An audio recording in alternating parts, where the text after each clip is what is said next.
Bilis mo yan. Sino si Dora? Si Dora? Neblo. Si Dora. Bababa ako, magugulo.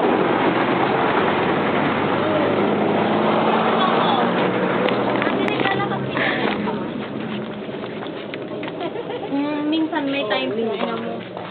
Ganyan ang bata, iniiwan ng tsinelas eh. Oo nga eh. 30 nga eh, baby ko nga eh.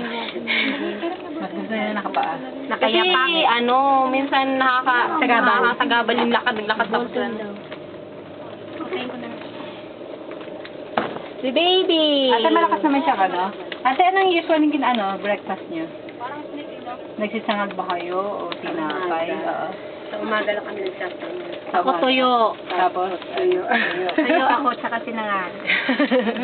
Pabili nga ako siya po. Madaming tuyo. Tuyo. Masarap yun eh. Sinangat.